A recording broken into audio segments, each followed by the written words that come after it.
Good morning বন্ধুরা, আমি পূজা। আজকে আবার একটা নতুন মিনি ব্লগ নিয়ে চলে এসেছি তোমাদের সাথে শেয়ার করতে। আর এখানে দেখো সকাল সকাল আমি উঠে পড়েছি, উঠে যাচ্ছিলাম দোকানে। তো যাওয়ার আগে দেখাচ্ছিলাম তোমাদের আমাদের ঘরের মধ্যে কতটা জল জমে গেছে। যেহেতু গতকালকে হয়েছে প্রচুর পরিমাণে বৃষ্টি, তো সেই বৃষ্টির জলই জমেছে।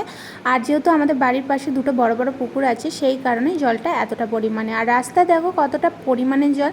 তো এই জল যাওয়ার ঠিকঠাক ব্যবস্থা নেই, সেই কারণে আমাদের এই জলটা থাকে 4 থেকে 5 মাস। তো এই 4 থেকে 5 মাস আমাদের এই জলের মধ্যে দিয়ে যাতায়াত করতে হয় সন্ধ্যে সকাল।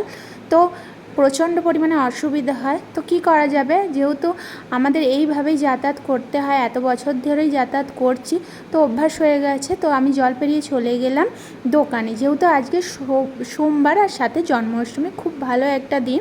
তো আজকে যেহেতু সোমবার আছে, জন্মাষ্টমী আছে, সেই কারণে আজকে বাড়িতে আর ভাত হবে না, আজকে পরোটা হবে। সেই কারণে আমি দোকানে চলে গেছিলাম তেল ময়দা কিনতে। তো এইদিকে আমি বাড়িতে চলে এসেছি, এসে মাকে একটু হেল্প করে দিচ্ছিলাম, ময়দা মাখছিলাম। আর এইদিকে মা করছিল বাকি কাজগুলো, তরকারি বসাচ্ছিল।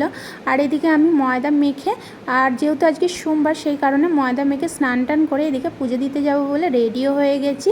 তো এইদিকে পুজো দিতে যাব বলে রেডি হয়ে গেছি, রেডি হয়ে চলে গেলাম পুজো দিতে। আর আজকে জন্মাষ্টমী, সেই কারণে বাবার ঘরে ছিল ভালোই ভিড়। এমনিই সোমবারে ভিড় থাকে, আর আজকে জন্মাষ্টমীরও পুজো দেবে, সেই কারণে ভালোই ভিড় হয়েছে অন্য দিনের তুলনায়। তো বাড়িতে চলে এসেছি, পুজো দিয়ে এসে এদিকে খাচ্ছিলাম পরোটা আর সাথে কুমড়ো আলুর তরকারি। তোমাদের সাথে পরের মিনি ব্লগ দেখাচ্ছি। আজকের মতো টাটা।